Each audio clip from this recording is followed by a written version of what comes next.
मध्य प्रदेश जल संरक्षण और सिंचाई के क्षेत्र में एक नया इतिहास रचने जा रहा है। यहाँ पर देश की सबसे बड़ी जल सुरंग यानी वाटर टनल बनकर लगभग तैयार हो चुकी है।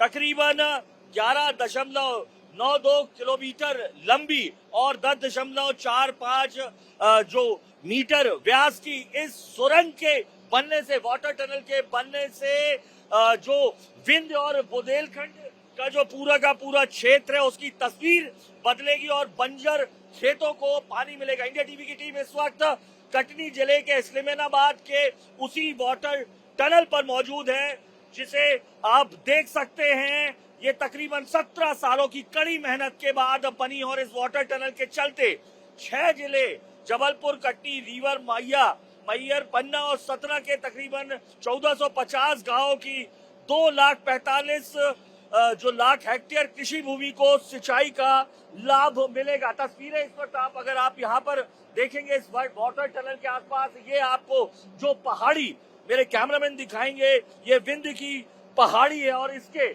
अगर देखेंगे तो दाहिने ओर नर्मदा जो है नदी बहती है, बरगी बांध। और ये कहा जाता था पौराणिक कथाओं में कि नर्मदा नदी और इस टनल के दूसरी ओर जो सोन नदी का बेसिन है, ये किंवदंतियों के मुताबिक कभी नर्मदा और सोन मिल नहीं सकते थे क्योंकि बीच में ये विंध्याचल का पहाड़ खड़ा था। लेकिन इसी विंध्याचल पहाड़ का सीना चीर कर पानी के लिए नया रास्ता बनाया गया है और ये जो विशाल मेगा प्रोजेक्ट है मध्य प्रदेश के इंजीनियर इतिहास में ये सबसे बड़ा मेगा प्रोजेक्ट है। 2008 में स्वीकृति मिली थी, 2011 से निर्माण शुरू हुआ। 30 मीटर गहराई में जमीन के नीचे तकरीबन 12 किलोमीटर लंबा रास्ता बनाने के लिए जो इंजीनियर्स है, 2 विशालकाय TBM यानी टनल बोरिंग मशीन की जरूरत पड़ी। ये जो हिस्सा है ये आगे का हिस्सा है और जो पीछे का हिस्सा है वो जो है दूसरी साइड मौजूद है। और यही इंजीनियरिंग इतिहास का जो एक नमूना है किस तरीके से तमाम दिक्कतों का सामना करते हुए, क्योंकि बीच में तमाम तरीके की जो परेशानियां हैं वो नजर आ रही थी। चाहे अगर देखें तो हर मिनट 25,000 जो लीटर पानी है उसका रिसाव हो रहा था। टनल बोरिंग मशीन बार बार बंद हो रही थी। दोनों जो छोर थे उसमें अगर हम कहें तो जो तकरीबन दिक्कतें थी वो तमाम दिक्कतें यहाँ पर थी। और हम बात भी कर लेते हैं इस वक्त किस तरीके की दिक्कतों का सामना करना पड़ा, जो कि बड़ा मेगा प्रोजेक्ट था, अगर आप बता पाए। जी सर, मेरा नाम नियाज अहमद है। यहाँ पानी की वजह से बहुत दिकदारी हुआ है हम लोग को, मगर हम लोग इस काम को छोड़ा नहीं है। इस काम को चुनौती से ही अपने कर्मों से इसको आगे बढ़ाए हैं। जी, आप कब से हैं यहाँ पे? यहाँ हमको 9 साल हो गया जॉब करते हुए। जी जी। और इस काम को हम लोग एक पल के लिए भी नहीं छोड़ा है। हाँ। और जितना पानी का हमने समाधान करने के बाद हम लोग कठिनाइयों से इससे गुजरे हुए हैं। हाँ। कि इसका कोई हिसाब नहीं है। अच्छा, तो ये पानी जो है यहाँ से अभी खुलेगा और जाएगा, पूरी टनल बनकर तैयार हो चुकी है लगभग। हमारी टनल पूरी ओपन हो चुकी है। हाँ। और छोटा मोटा जो अभी काम बचा है। हाँ। वो धीरे धीरे एक। अच्छा, पानी कोई लिफ्टिंग की जरूरत नहीं पड़ेगी मशीन के लिए, सिर्फ ग्रेविटी के सहारे? जी। हाँ? अभी कोई ऐसा लिफ्टिंग की जरूरत नहीं पड़ेगी। हमारी पानी एक बार छोड़ा जाएगा अंदर तक जाएगा। तो तस्वीर अगर मैं आपको लगातार यहाँ पर दिखाऊंगा तो बरगी बांध आपको इस साइड यहाँ पर दिखाई देगा। ये जो टनल है ये आप देख सकते हैं, इसकी लंबाई 10 पॉइंट जो है तकरीबन 4-5 मीटर व्यास है और दिक्कतें तमाम तरीके की रही हैं। और इस सुरंग के बन जाने के बाद अब जो नर्मदा नदी का पानी है ये बिना किसी पंप या जो लिफ्ट है उसके जरिए जाएगा। पीछे आपको बरगी बांध दिखाई दे रहा है और दूसरी तरफ अगर आपको दिखाई देगा तो वो जो है आपको सोन नदी का जो बेसिन है यहाँ पर ग्रेविटी के जरिए पानी होगा। और तकरीबन 197 किलोमीटर लंबी जो राइट बैंक मेन नहर है उसका हिस्सा है और सलैया फाटक से ये शुरू हो रही है, खिरनी गांव तक ये सुरंग बनाई गई है। तकरीबन 2000 करोड़ रुपए का ये मेगा प्रोजेक्ट है। इंजीनियरिंग का एक बड़ा अद्भुत नमूना सिर्फ इसलिए बन जाता है क्योंकि इन 17 सालों में इंजीनियर्स को तमाम तरीके की दिक्कतों का सामना करना पड़ा।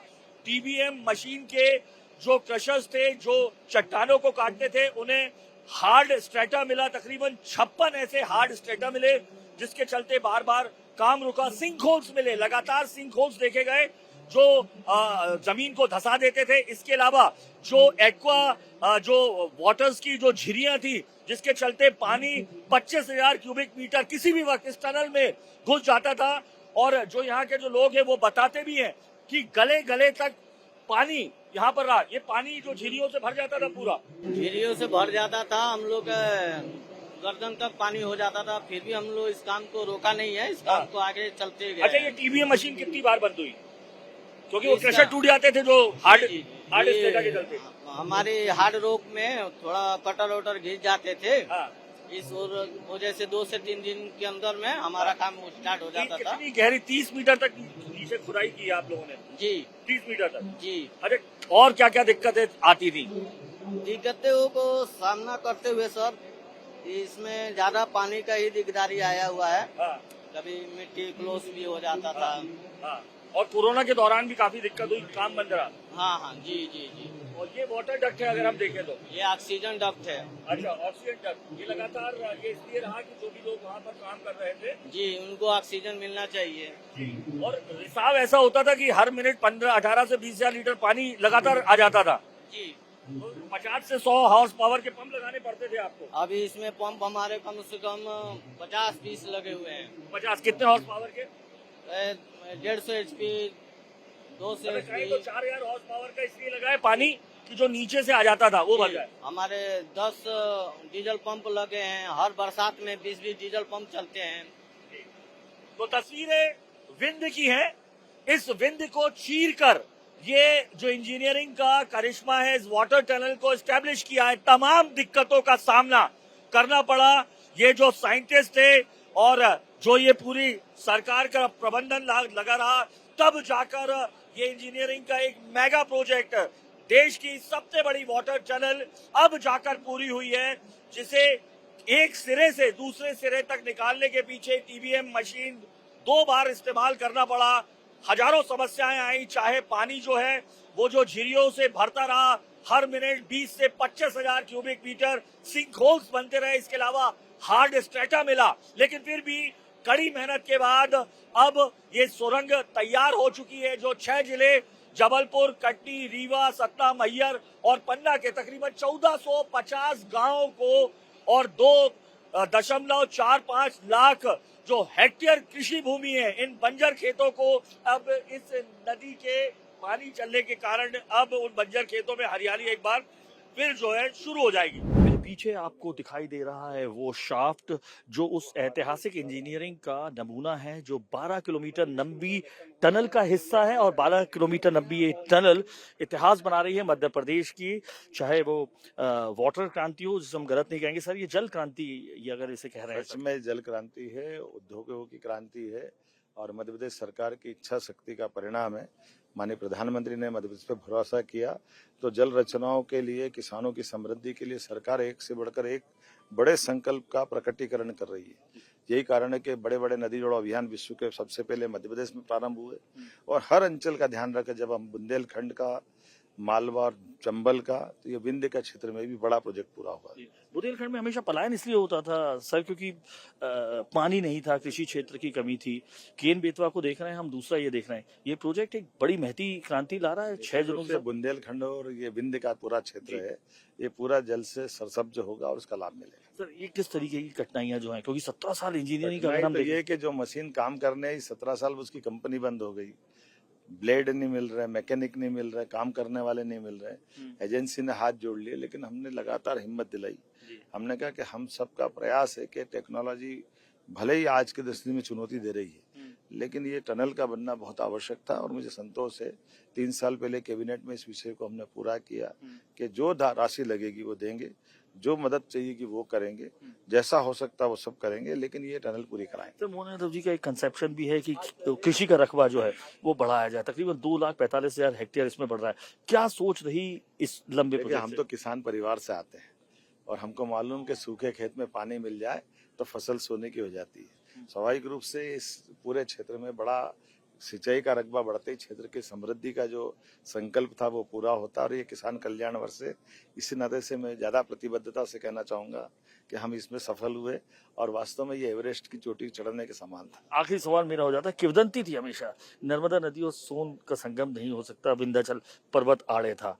तो ये इंजीनियरिंग की भी कहा जाए, किसानों के लिए भी कहा जाए कि मां नर्मदा और सोन का जो है मिलन, कैसे देखेंगे इस किंवदंती को जब तोड़ा है मोहन यादव सरकार? जनता की सुविधा के लिए आधुनिक विज्ञान हमेशा विशिष्ट ज्ञान से उपलब्धियां हासिल करता है और विशिष्ट उपलब्धियां जब हासिल होती है, जनता का जब भला होता है तो सच में विज्ञान धन्य होता है। ये इसका उत्कृष्ट उदाहरण है। ये थे हमारे साथ मध्य प्रदेश के मुख्यमंत्री डॉक्टर मोहन यादव। जल क्रांति कहा जाए तो गलत नहीं होगा इसे किसी भी परिपेक्ष में। और लंबी जो तस्वीर है मैं आपको दिखा रहा हूं, ये वो शाफ्ट है जो 12 किलोमीटर लंबी इस टनल से, जिससे 6 जिले जो मध्य प्रदेश के हैं वो लाभान्वित होंगे। तकरीबन 1450 गांव की तस्वीर बदलेगी। 2,45,000 जो हेक्टेयर कृषि भूमि है उससे जो है फायदा होगा। और 12 किलोमीटर यहाँ अगर मैं आपको दिखाऊं तो नर्मदा नदी का जो बरगी डैम है वो यहाँ पर है और इस कोने में सोन नदी है। तकरीबन 12 किलोमीटर का ये लंबा रास्ता है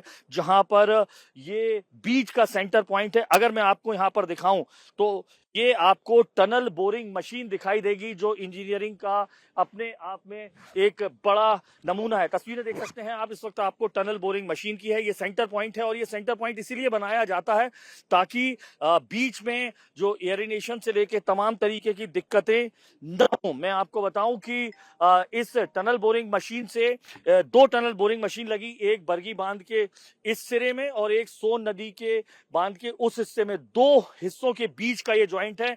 दोनों टनल बोरिंग मशीन लगातार यहाँ पर बीते 17 सालों तक दिक्कतों का सामना करती रही। ब्लेड्स टूटते रहे। इसके अलावा बीच में जो हार्ड स्ट्रेटा है, तकरीबन 56 जगह हार्ड स्टोन मिला, जिसके चलते ये बार बार मशीन टूटी। नीचे सिंक होल्स मिले, नीचे एकदम से हर मिनट 1 से 25,000 जो क्यूसेक पानी है वो आया। इसके अलावा जो झिरियां थी उससे पानी भर जाता था। तमाम मुश्किलातों का सामना करने के बाद अब जाकर ये टीबीएम मशीन के चलते ये इंजीनियरिंग का जो उत्कृष्ट नमूना है वो मध्य प्रदेश के लिए जल क्रांति के रूप में, इस वाटर कैनल के रूप में, देश की सबसे बड़ी वाटर कैनल के रूप में यहाँ पर आकर फलीभूत हुआ है। कैमरा पर्सन प्रदीप त्रिवेदी के साथ अनुराग अमिताभ, इंडिया टीवी।